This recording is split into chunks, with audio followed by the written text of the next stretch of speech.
आज मैं आप सभी के समक्ष लेकर आई हूँ 16 सोमवार व्रत कथा। तो सुनिएगा कि मृत्यु लोक में विवाह करने की इच्छा करके एक समय श्री भूतनाथ महादेव जी माता पार्वती के साथ पधारे। वहाँ वे भ्रमण करते करते विदर्भ देशांतर्गत अमरावती नामक अति रमणीक नगरी में पहुंचे। अमरावती नगरी अमरापुरी के सदृश से सब प्रकार के सुखों से परिपूर्ण थी।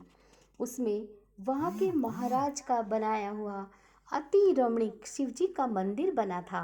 उसमें भगवान शंकर भगवती पार्वती के साथ निवास करने लगे। एक समय पार्वती प्राणपति को प्रसन्न कर देखकर मनोविनोद की इच्छा से बोली, हे महाराज, आज तो हम तुम दोनों चौसर खेलें। महादेव जी ने प्राण प्रिया की बात को मान लिया और चौसर खेलने लगे। उस समय उस स्थान पर मंदिर का पुजारी ब्राह्मण मंदिर में पूजा करने को आया। माता ने ब्राह्मण से प्रश्न किया कि पुजारी जी, बताओ, इस बाजी में हम दोनों में किसकी जीत होगी? ब्राह्मण बिना विचारे ही शीघ्र बोल उठा कि महादेव जी की जीत होगी। थोड़ी देर में बाजी समाप्त हो गई और पार्वती जी की विजय हुई।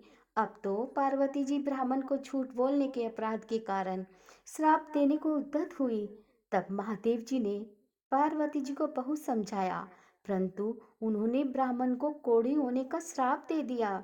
कुछ समय बाद पार्वती जी के श्रापवश पुजारी के शरीर में कोढ़ पैदा हो गया।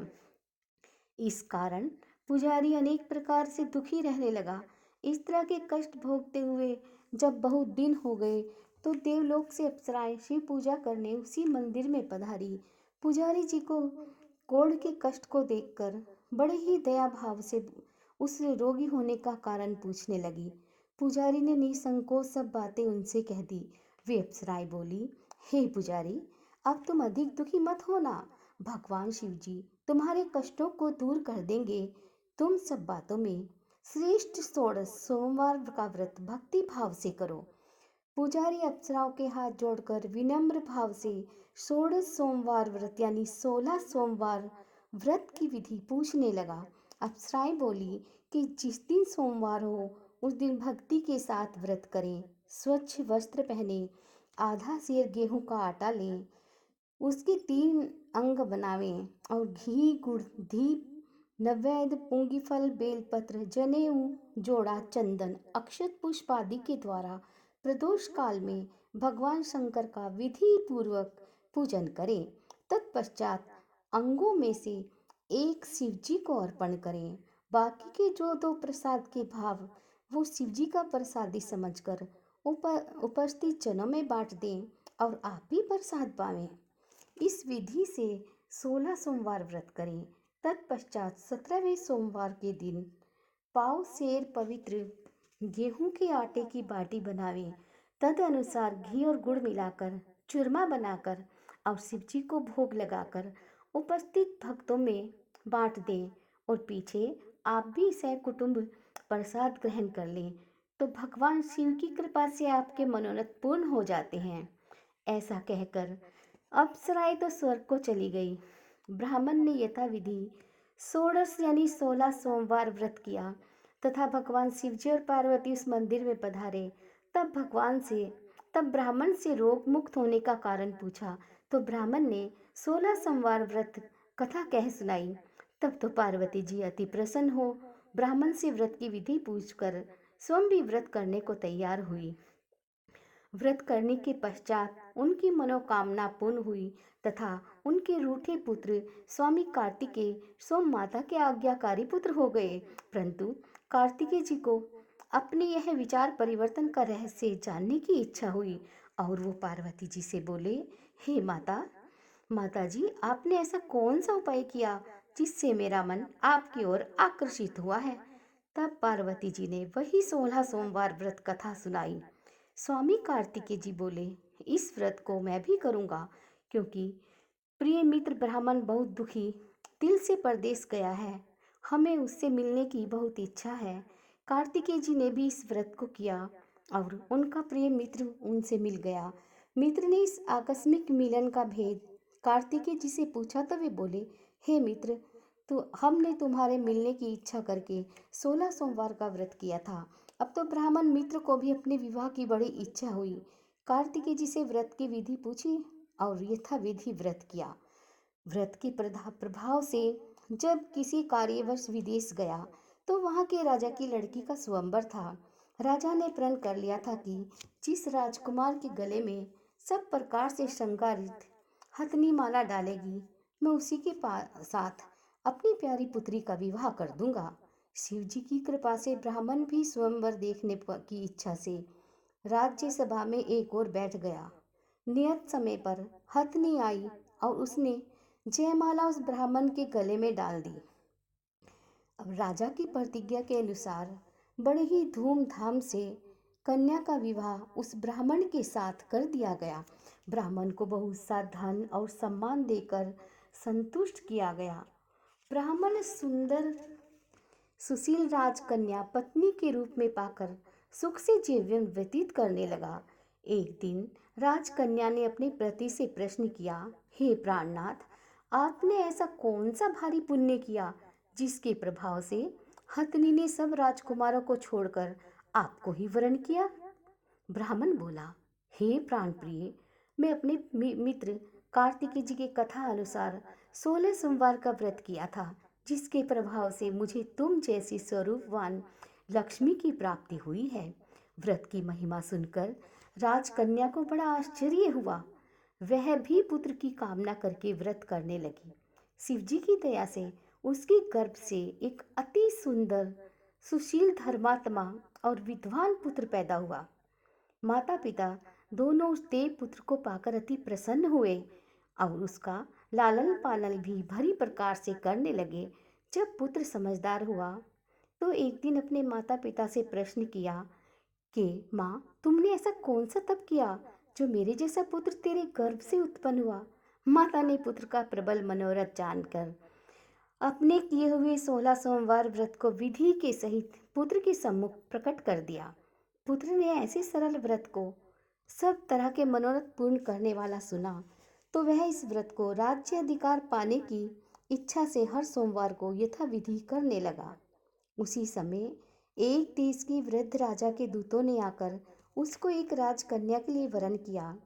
राजा ने अपनी पुत्री का विवाह ऐसे सर्वगुण संपन्न ब्राह्मण युवक के साथ करके बड़ा ही सुख प्राप्त किया। वृद्ध राजा के दिवंगत हो जाने पर यही ब्राह्मण बालक गद्दी पर बिठाया गया, क्योंकि दिवंगत राजा के कोई पुत्र नहीं था और राज्य का अधिकारी होकर भी वह ब्राह्मण पुत्र अपने 16 सोमवार व्रत को करता रहा। जब 17वां सोमवार आया तो विप्रपुत्र ने अपनी प्रीता माँ से पूजन सामग्री लेकर शिवालय चलने को कहा, परंतु प्रीतमा ने उसकी आज्ञा नहीं मानी।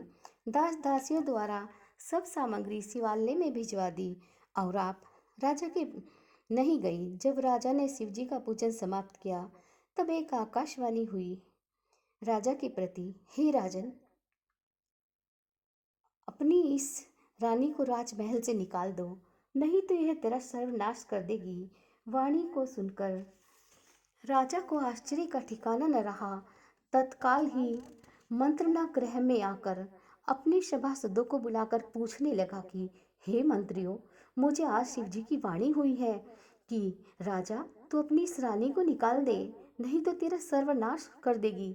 मंत्री आदि सब बड़े विस्मय और दुख में डूब गए, क्योंकि जिस कन्या के कारण राज मिला है, राजा उसी को निकालने का जाल रचता है। यह कैसे हो सकता है? अंत में राजा ने उसे अपने यहाँ से निकाल दिया। रानी दुखी हृदय से भाग्य को कोसती हुई नगर के बाहर हुई। बिना पत्र त्राण, फटे वस्त्र पहने, भूख से दुखी धीरे धीरे चलकर एक नगर पहुंची। वहां एक बुढ़िया सूत काट रही थी। तो वो सूत बेचने जाती थी। रानी की करुण दशा देख बोली, चल तू मेरा सूत पिकवा दे, मैं वृद्ध हूँ, भाव भी नहीं जानती। ऐसी बात बुढ़िया की सुन रानी ने बुढ़िया के सिर से सूत की गठरी उतार अपने सिर पर रखी। थोड़ी ही देर बाद आंधी आई और बुढ़िया का सूत पोटली सहित उड़ गया।